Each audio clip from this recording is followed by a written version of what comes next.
দর্শক আসসালামু আলাইকুম। দেশ এবং বিদেশ থেকে এবং কাছে বা দূরে যে যেখান থেকে আমার এই প্রতিবেদন দেখতেছেন, সবার প্রতি আন্তরিক শুভেচ্ছা এবং ভালোবাসা রইল। আশা করি সবাই ভালো আছেন। আজকে আপনারা যে ঘাসটা দেখতে পাচ্ছেন, এই ঘাসটার নাম ইন্দোনেশিয়ান স্মার্ট নেপিয়ার হাইব্রিড ঘাস। এই ঘাসটি প্রায় আমরা 4 বছর যাবত ধরে চাষ করে আসতেছি খামারের জন্য। আমার খামার আছে, ছাগলের খামার, গরুর খামার দুটিই আছে। পাশাপাশি আমি ঘাস চাষ করি প্রায় 4 বিঘা জমিতে। আমার ইন্দোনেশিয়ান স্মার্ট নেপিয়ার ঘাসের চাষ আছে এবং জারা ঘাসের চাষ আছে। অজানা হাইব্রিড ইন্দোনেশিয়ান স্মার্ট নেপিয়ার এবং জার্মান হোয়াইট জার্মান CO4, মানে সব ধরনের এবং সব জাতের ঘাস আমার কাছে আছে, বা সব জাতের ঘাস আমি চাষ করি। আর মূলত হচ্ছে যে যারা এই ছাগলের খামার করেন তাদের জন্য এই ইন্দোনেশিয়ান স্মার্ট নেপিয়ার ঘাস। যারা গরুর খামার করেন তাদের জন্য জারা ওয়ান হাইব্রিড ঘাস। যাদের পরিত জমি পড়ে আছে, আনাচে কানাচে, বর্ষাকালে পানি বাড়ি থাকে, সে জমিতে আপনারা চাষ করবেন অজানা হাইব্রিড এবং জার্মান হোয়াইট। আজকে মূল উদ্দেশ্য হচ্ছে যে ইন্দোনেশিয়ান স্মার্ট নেপিয়ার ঘাসের চাষ সম্পর্কে জানাবো।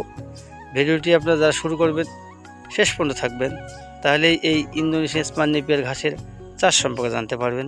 এই ঘাসটি আমি চাষ করার বয়স, আজকে যে ঘাসটা দেখাচ্ছি এই ঘাসটার বয়স 1 মাস। 1 মাসে প্রায় 3 ফিট হয়ে গেছে। আর 2 ফিট হলেই খামারের জন্য উপযোগী, ছাগলের জন্য উপযোগী। ঘাসটি খুবই নরম এবং মসৃণ এবং তাজা। আপনারা দেখতে পাচ্ছেন পাতাগুলো কীরকম, খুবই নরম। আমি নিজেই ছাগল খাওয়াই, তার প্রমাণ। ঘাসটি খাইতে খুব পছন্দ করে। দেখতে পাচ্ছেন সুন্দর ফলন হয়েছে। প্রতিটি কাটিং আমার জার্মিনেশন হয়েছে। বর্ষাকালে কাটিং রোপণ করছি, তারপরে মাশাআল্লাহ অনেক ভালো ফলন পেয়েছি।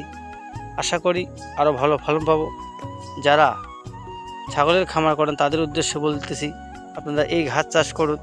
দানাদার খাদ্যের দামের তুলনায় ঘাস চাষে খরচ কম, লাভ বেশি।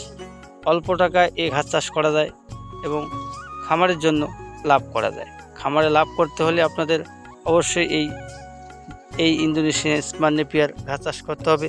আর এই ঘাসের কাটিং নিতে হলে আমার স্ক্রিনে দেওয়ার নাম্বার যোগাযোগ করবেন, তাহলে বিস্তারিত জানাবো। কিভাবে লেনদেন করবেন, কোথা থেকে কাটিং তুলে নেবেন, সব বিস্তারিত জানাবো। যারা ভিডিওটি শুরু করেছে শেষ পর্যন্ত থাকবেন, তাহলেই আপনারা জানতে পারবেন এই ইন্দোনেশিয়ান স্মার্ট নেপিয়ার ঘাস সম্পর্কে, চাষ সম্পর্কে, কীভাবে চাষ করবেন। যাদের এই ভিডিওটি ভালো লাগবে অবশ্যই লাইক, কমেন্ট, শেয়ার করবেন। আর দয়া করে আমার চ্যানেলটি সাবস্ক্রাইব করে আমার পাশেই থাকবেন। আপনাদের সুস্বাস্থ্য কামনা করে শেষ করলাম। আসসালামু আলাইকুম।